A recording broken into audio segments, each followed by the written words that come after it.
Bonjour tout le monde. Alors aujourd'hui, une petite recette, vous verrez, simple, rapide, efficace et super délicieuse. On va faire tout simplement des donuts ou oops, selon le nom.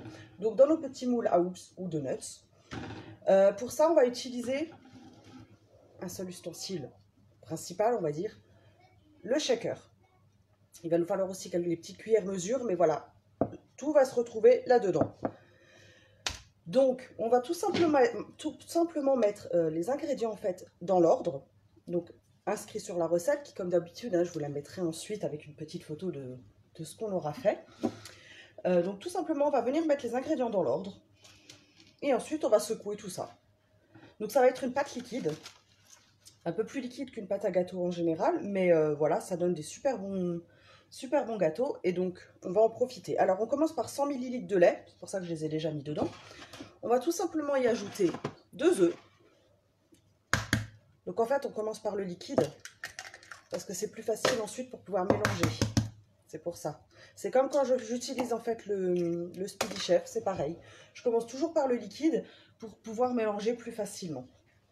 Donc ensuite, on va y ajouter 30 ml d'huile. Donc là, ce que je fais, c'est que je prends la cuillère de 15 ml. Donc c'est dans les petites cuillères mesure. Donc je fais 2 fois. Tout simplement. Hop, 1, 2, voilà. Ensuite, on va y ajouter 130 g de farine. Alors là, j'ai sali quelques petits ustensiles pour pouvoir aller un petit peu plus vite, mais sinon, vous pouvez les mettre directement dedans. Donc, 130 g de farine, de la petite cuillère. Hop, voilà, pour mettre partout.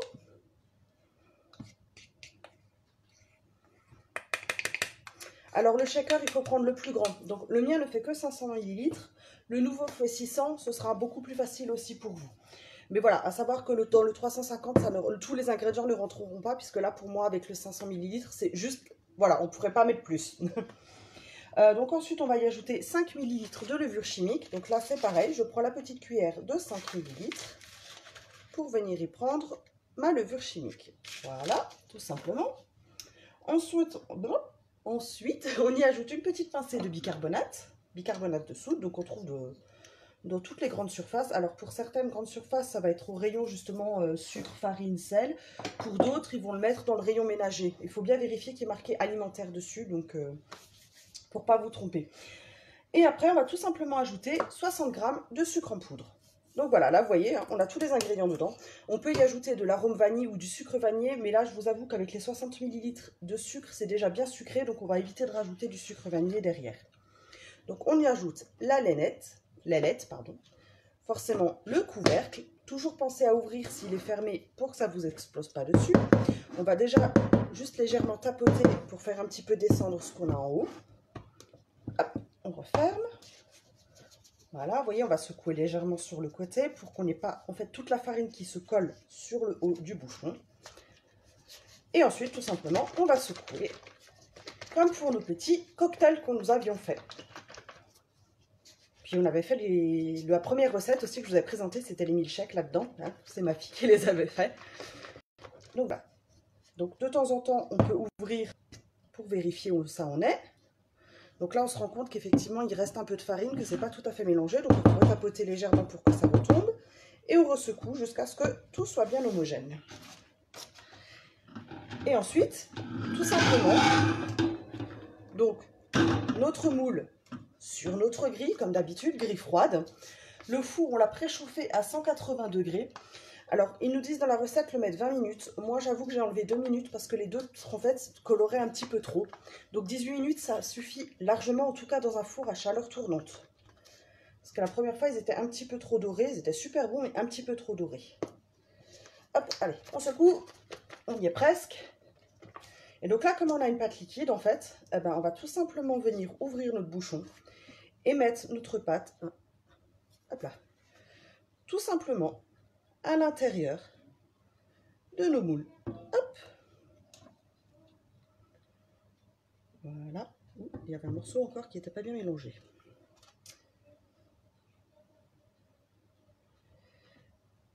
Et donc, à savoir que cette recette suffit pour un moule de 6. Donc, vous ne pourrez pas faire... j'ai un petit chouille. Voilà, vous ne pouvez pas refaire faire 12 avec. Il faudra forcément refaire la recette si vous voulez en faire un moule de plus, enfin oui, un moule de 6 de plus. Donc cette recette, c'est pour 6. Hop. Hop là. Le bouchon qui vient avec. Allez, on descend tout.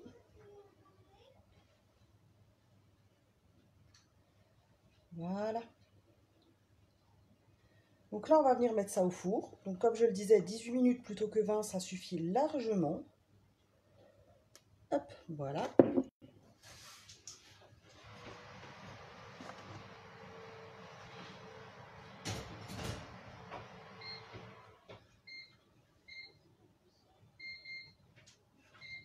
Et une petite astuce pour pouvoir déjà enlever le plus gros du shaker, tout simplement mettre un peu d'eau dedans. Bien évidemment, on referme le bouchon et on secoue, tout simplement, pour enlever déjà en fait le plus gros de ce qui restait dans le shaker avant de pouvoir le mettre dans le lave-vaisselle ou de le laver même à la main, tout simplement. Voilà, donc ça c'est pour la première partie de la recette. Ce que nous allons faire maintenant aujourd'hui, c'est un glaçage au chocolat qu'on va pouvoir mettre par-dessus. Alors là, pareil, très facile, 3 ingrédients, du beurre, du chocolat et de l'eau. Hop. Donc ce qu'on va venir faire, tout simplement, c'est mettre le beurre, le chocolat et l'eau dans notre pichet et faire chauffer tout ça tout doucement au micro-ondes. Donc là, j'ai déjà 20 g de beurre. Je vais y ajouter 10 ml d'eau avec ma cuillère 5 ml. Donc une fois. Hop, bien là. Voilà, 2 fois. Et 50 g de chocolat. Donc comme d'habitude, on couvre et on chauffe le tout au micro-ondes. Donc moi, ce que je préfère faire, c'est plusieurs fois 30 secondes ou 1 minute, mais grand max 1 minute pour être sûr que le chocolat ne crame pas.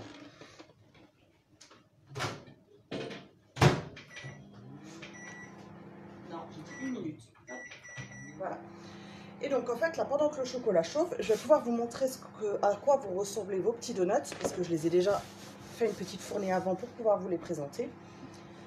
Donc, voilà, nous aurons ceci une fois que les donuts seront cuits. Donc en fait, ils vont se retrouver, donc quand il y a beaucoup de pâte, voilà, on ne voit pas le petit trou comme sur celui-ci. Mais ça va être le dessus en fait de ce que vous allez cuire. Et donc on va les retourner et c'est la partie du dessous qu'on va glacer. Donc voilà, si vous voulez vraiment qu'il y ait un petit peu moins de pâte et qu'il y ait le joli petit trou comme on a là, mettre juste un peu moins de pâte que ce qu'il y a dans le shaker en fait dans les moules pour que vous puissiez avoir le trou. Donc là nous avons nos donuts que nous allons venir glacer dès que notre chocolat sera fondu. Alors on va prendre le fouet. Ne pas oublier notre petit fouet magique, mon fouet préféré. Puisqu'en fait ça va être très simple. Une fois que le beurre, le chocolat et l'eau auront bien fondu, on va mélanger tout ça en fait et on va tout simplement venir tremper notre donuts à l'intérieur du chocolat. Alors, on va regarder ce que ça donne. Donc là je l'ai déjà mis 1 minute. Hop. Ben, ça m'a l'air déjà bien fondu.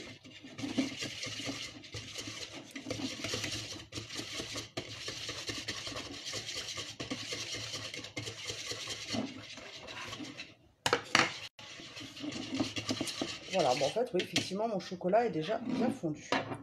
Donc, il est là. Je prends mon joli petit donut. Je le pose tout simplement à l'intérieur du chocolat. Attention, c'est chaud, ne cramez pas les doigts. Et on va avoir un joli glaçage. Je vais essayer de vous montrer ça. Hop. Et après, forcément, laissez refroidir avant de manger. Ce sera beaucoup mieux. Hop, voilà. Alors après, c'est une question de gourmandise. Hein. Si vous voulez en mettre un petit peu moins, vous pouvez y aller aussi au pinceau. Mais bon, là, du coup, ça donne une petite couche de chocolat bien généreuse. Et ça, j'avoue que c'est super top. Donc là, vous voyez, hein, j'ai fait juste 50 g de chocolat avec 20 g de beurre et un petit peu d'eau. Et en fait, au final, je vais avoir assez de chocolat pour faire mes 12 donuts. Donc les 6 que nous sommes en train de faire et les 6 qui sont en train de cuire et que je pourrai finir tout à l'heure. Donc il suffira de réchauffer le chocolat s'il a refroidi, puisque forcément c'est ce qui risque d'arriver. Mais voilà, il suffira de réchauffer le chocolat et de pouvoir ensuite tout simplement retremper le reste des donuts à l'intérieur. Hop, voilà. Alors, une chose que je ne vous ai pas dit, c'est avant de démouler les donuts, attendre un tout petit peu dans le four, enfin à la sortie du four en fait. Ne pas les démouler tout de suite parce que sinon ils risquent de se casser. Et donc ce serait dommage de faire tout ce travail pour ne pas avoir ce que vous voulez au final. Donc voilà, nos petits donuts sont terminés. Donc ça je le garde pour les prochains. Voilà, je réchaufferai tout à l'heure. Donc ils sont terminés, ils sont brillants, plein de chocolat. Alors vous pouvez le faire forcément avec autre chose que du chocolat. On peut y mettre du glaçage, on peut y mettre de la chantilly. On peut faire des recettes salées aussi avec ces moules. Il y en a qui ont déjà fait des quiches sans pâte, qui ont fait des pizzas, pizza pâte liquide, puisqu'on a une recette, je vous l'avais déjà présentée. Donc voilà, c'est un moule où on peut faire ce qu'on veut. Ça peut être super sympa en apéro, donc comme en dessert. On peut l'utiliser aussi comme moule à bavarois. Donc pour ceux qui aiment les bavarois ou les, enfin pas les bavarois, pardon, les babas au rhum. Pour ceux qui aiment les babas au rhum, voilà, vous avez les moules. On peut les utiliser pour ça aussi. Donc, toute une gamme de choses comme d'habitude pour vous faire plaisir. Et donc, je reste à votre disposition pour toutes les questions que vous avez. Je vais vous rajouter tout à l'heure, si j'oublie, ce sera fait lundi. Donc, la recette, les photos. En attendant, je vous souhaite de passer un très très bon week-end, une très très belle journée. Et je vous dis à très bientôt. Gros bisous!